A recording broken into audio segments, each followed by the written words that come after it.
എല്ലാവർക്കും നമസ്കാരം. ഇന്ന് അവിദ്യ എന്ന വിഷയമാണ് നമ്മൾ ചർച്ച ചെയ്യാൻ പോകുന്നത്. നമ്മളെല്ലാവരും കേട്ടിട്ടുണ്ട് ഇഗ്നറൻസ്. എന്തുകൊണ്ടാണ് ലോകത്ത് ഇത്രമാത്രം ദുഃഖങ്ങളും ഭയവും ആകുലതകളും ഉണ്ടാവുന്നത്? നമ്മുടെ വേദാന്തം പഠിക്കുകയാണെങ്കിലും, ഇനി ഭാഗവതം പഠിക്കുകയാണെങ്കിലും, പുരാണങ്ങൾ പഠിക്കുകയാണെങ്കിലും, ആചാര്യന്മാർ ആവർത്തിച്ച് ഉറപ്പിച്ചു പറയുന്നു, എല്ലാ മാസ്റ്റേഴ്സും ഉറപ്പിച്ചു പറയുന്നു, ഇഗ്നറൻസ്, അവിദ്യ. ഈ അവിദ്യയുടെ ഘടകങ്ങളാണ് നമ്മൾ ഇന്ന് ചെറിയൊരു വീഡിയോയിലൂടെ ചർച്ച ചെയ്യുന്നത്. ഇത് മേൽപ്പത്തൂര് വളരെ മനോഹരമായിട്ട് മിഥ്യാഗ്രഹാസ്മി മതിരാഗ വികോപ ഭീതി അജ്ഞാനവൃത്തി മിതി എന്ന് പറഞ്ഞ് നാരായണീയത്തിൽ വളരെ സുന്ദരമായിട്ട് സൃഷ്ടിവർണ്ണനയിലെ ബ്രഹ്മാവ് സൃഷ്ടിവർണ്ണന നടത്തുന്ന സമയത്ത് ഈ ശ്ലോകം, ഈ വാക്കു അവിടെ ഘടിപ്പിച്ചിട്ടുണ്ട്. മിഥ്യാഗ്രഹം അത് തന്നെ നമുക്ക് അവിടെ നിന്ന് തന്നെ തുടങ്ങാം. മിഥ്യാഗ്രഹം എന്ന് പറഞ്ഞാൽ മിഥ്യയായി ഗ്രഹിക്കുക, അതായത് തെറ്റിദ്ധരിക്കുക. ഇതാണ് അവിദ്യയുടെ ആദ്യത്തെ അംഗം അല്ലെങ്കിൽ ആദ്യത്തെ ഘടകം. മിഥ്യയായിട്ട് തെറ്റിദ്ധരിക്കുക. എന്തിനെയാണ്? ഞാനും, വാസ്തവത്തിൽ ഞാൻ ആരാണ്, എനിക്ക് ദൃശ്യമാകുന്ന ഈ പ്രപഞ്ചം വാസ്തവത്തിൽ എന്താണ്, യഥാർത്ഥത്തിൽ എന്താണ് സത്യം, നിരന്തരം മാറിക്കൊണ്ടിരിക്കുന്ന, എനിക്ക് അനുഭവപ്പെട്ടുകൊണ്ടിരിക്കുന്ന, പഞ്ചേന്ദ്രിയങ്ങളിലൂടെ എനിക്ക് അനുഭവപ്പെട്ടുകൊണ്ടിരിക്കുന്ന ഈ പ്രപഞ്ചത്തിന്റെ വാസ്തവികത മറന്നുപോയി, അല്ലെങ്കിൽ അത് തിരിച്ചറിയാതെ അതിനെ ഈ പ്രപഞ്ചം സത്യമാണെന്ന് തെറ്റിദ്ധരിക്കുക. അതാണ് മിഥ്യാഗ്രഹം എന്നുള്ള വാക്കോടെ, മിഥ്യാഗ്രഹാസ്മി. ഇതിന് അജ്ഞാനം എന്ന് നമുക്ക് സൂചിപ്പിക്കാം. ചില സ്ഥലത്തിൽ ഇത് അജ്ഞാനം എന്നാണ് പറയാം. ഈ അവിദ്യ ഇങ്ങനെ ശക്തി പ്രാപിക്കുകയാണ്. അതായത് യഥാർത്ഥത്തിലുള്ള ജ്ഞാനം പ്രപഞ്ചത്തെക്കുറിച്ചോ തന്നെക്കുറിച്ചോ തന്റെ സ്വരൂപത്തെക്കുറിച്ചോ മറന്നുപോയത് കൊണ്ട് അവിദ്യ ശക്തി പ്രാപിക്കുമ്പോൾ അടുത്ത ഉടനെ ഉണ്ടാകുന്നതാണ് അഹംഭാവം. അതിന് അസ്മിത എന്നും പറയും. അഹംഭാവം എന്ന് പറഞ്ഞാൽ ഞാൻ ഉണ്ട് എന്ന തോന്നലിനെ നേരെ തെറ്റിദ്ധരിച്ചിട്ട് ഞാൻ ദേഹമാണ് അല്ലെങ്കിൽ ഞാൻ ശരീരമാണെന്നുള്ള നിരന്തരമായ ധാരണ. പതഞ്ജലി യോഗസൂത്രത്തിൽ നമ്മൾ പഠിച്ചിട്ടുണ്ട് യമം, നിയമം, ആസനം, പ്രാണായാമം, പ്രത്യാഹാരം. പിന്നെ അടുത്ത അംഗം വരുന്നത് ധാരണയാണ്.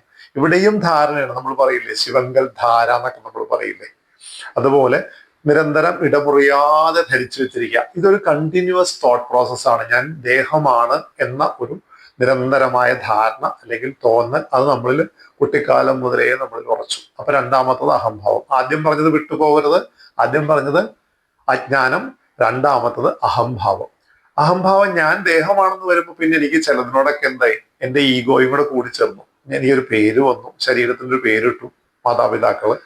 തുടർന്ന് എനിക്ക് ചിലതിനോടൊക്കെ രാഗം, ഒരിഷ്ടം വരികയാണ്. അത് എനിക്ക് കിട്ടാതെ വരികയോ അത് ആ വസ്തുവിനെ എനിക്ക് ലഭിക്കുന്നതിന് എനിക്ക് വിരുദ്ധമായി നിൽക്കുന്നവരോട് എനിക്ക് ദ്വേഷമായി. അപ്പൊ രാഗമായി, ദ്വേഷമായി.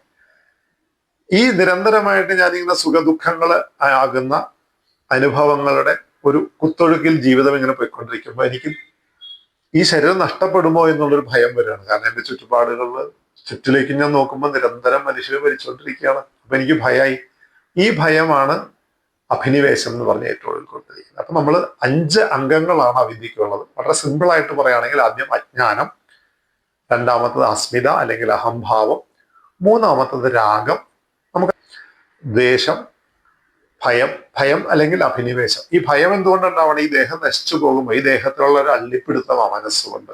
നമ്മൾ അള്ളിപ്പിടിച്ചിരിക്കുകയാണ് ശരീരത്തിൽ, ദേഹമാണ് ഞാൻ എന്നുള്ള ധാരണയിൽ. ഈ 5 ക്ലേശങ്ങളെ കൊണ്ടുണ്ടാകുന്ന ദുഃഖങ്ങളാണ് ആധ്യാത്മിക ദുഃഖം, ആദി ഭൗതിക ദുഃഖം, ആദി ദൈവിക ദുഃഖം. അതിൽ ആദ്യം ആധ്യാത്മിക ദുഃഖങ്ങളാണ്. അതിൽ ജനനം, മരണം, ജര, വ്യാധി, ഇവയെല്ലാം നമ്മുടെ മാംസമയമാകുന്ന അല്ലെങ്കിൽ ഫിസിക്കൽ ബോഡിക്ക് ഉണ്ടാകുന്നവയാണ്.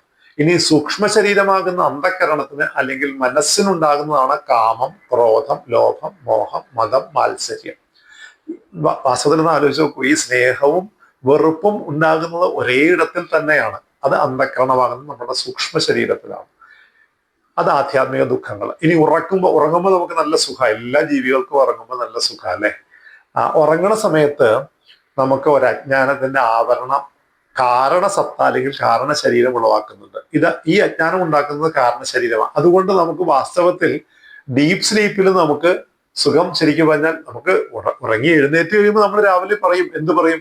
ഞാൻ ഇന്നലെ സുഖമായി ഉറങ്ങി എന്ന് പറയും. പക്ഷേ വാസ്തവത്തിൽ ആ സുഖം, ആ ബ്ലിസ്ഫുൾ സ്റ്റേറ്റ് നമുക്ക് മുഴുവനും ആ ആ സമയത്ത് നമുക്ക് എക്സ്പീരിയൻസ് ചെയ്യാൻ ഉണർന്നിരിക്കാൻ പറ്റുന്നില്ല. ഇതാണ് വാസ്തവത്തിൽ സമാധി എന്ന് പറയുന്നത്. അതായത് യോഗികള് ശരീരം ഉറങ്ങുമ്പോഴും അവര് ബോധതലത്തിൽ ഉണർന്നിരിക്കുകയാണ്. അവരത് അതും ആ ഒരു എന്താ പറയാ ബ്ലിസ്ഫുൾ സ്റ്റേറ്റിൽ ഇരുന്നു കൊണ്ട് എക്സിസ്റ്റൻസ് കോൺഷ്യസ് ആയിട്ട് അവരത് എക്സ്പീരിയൻസ് ചെയ്യുന്നതാണ്. അതാണ് സമാധി. പക്ഷെ സാധാരണക്കാരന് അത് അവിടെ ലഭ്യമല്ല. കാരണം ഈ അജ്ഞാനമാകുന്ന ഒരു ആവരണം കാരണ ശരീരം ഉളവാക്കുന്നത് കൊണ്ട് അതും ഒരു ദുഃഖമായിട്ട് നമുക്ക് വേണമെങ്കിൽ ചിന്തിക്കാം.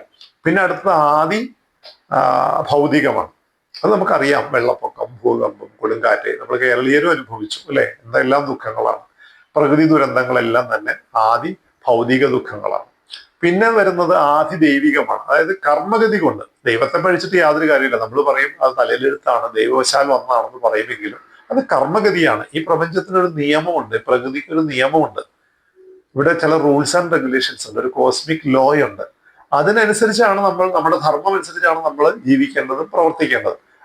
അതിന് വിരുദ്ധമായിട്ട് വരുമ്പോൾ പലതരത്തിലുള്ള ഇത്തരത്തിലുള്ള കർമ്മഗതിയെ കൊണ്ടുള്ള പല അനുഭവങ്ങളും മനുഷ്യന് വന്നു ചേരുന്നു. ഇങ്ങനെ കൊലപാതകം, ആക്സിഡന്റ് ഇതെല്ലാം അതിനകത്ത് വരും. അപ്പോൾ ഇങ്ങനെ 3 തരത്തിലുള്ള ജീവിത ക്ലേശങ്ങളാണ്. ഈ ജീവിത ക്ലേശങ്ങളെ നമുക്ക് എനിക്ക് വരുമല്ലോ എന്നുള്ള ഭയത്തോടു കൂടി നിരന്തരമായ ഒരു ആലോചന, ഇതാണ് ഏറ്റവും വലിയ ഭയം. ഇവയെ തന്നെ നിരന്തരം ചിന്തിക്കുകയാണ്. എനിക്ക് എന്തെങ്കിലും ശരീരത്തിന് എന്തെങ്കിലും അസുഖം വരുമോ, നാളെ എൻ്റെ ധനമെല്ലാം നഷ്ടപ്പെട്ടു പോകുമോ, കുട്ടികളുടെ വിവാഹം കഴിഞ്ഞ് അവർക്ക് കുട്ടിയുണ്ടായിട്ടില്ല, ഇങ്ങനെ നിരവധിയായ ക്ലേശങ്ങൾ. വാസ്തവത്തിൽ ഇതിൻ്റെ എല്ലാം മൂല കാരണം ഈ പറയുന്ന അവിദ്യ എന്ന് പറയുന്ന അജ്ഞാനം, അഹംഭാവം, രാഗം, ദ്വേഷം, ഭയം. ശരിക്കും നമ്മൾ സൂക്ഷ്മമായിട്ട് ഈ 5 കാര്യങ്ങൾ എടുത്ത് വിചിന്തനം ചെയ്യുക അല്ലെങ്കിൽ മനനം ചെയ്തു കഴിഞ്ഞാൽ വാസ്തവത്തിൽ ദുഃഖം എന്ന് പറയുന്നത് നമ്മൾ തന്നെ സൃഷ്ടിക്കുന്നതാണെന്ന് നമുക്ക് തിരിച്ചറിയാനായിട്ട് സാധിക്കും. ഈ ദുഃഖം എന്ന വാക്കും കൂടെ നമുക്ക് നോക്കാം. ഖം എന്ന് പറഞ്ഞാൽ ആകാശം, ദുഃഖം എന്ന് പറഞ്ഞാൽ ദുഷിച്ച ആകാശം. ഈ ദുഷിച്ച ആകാശം എവിടെയാ?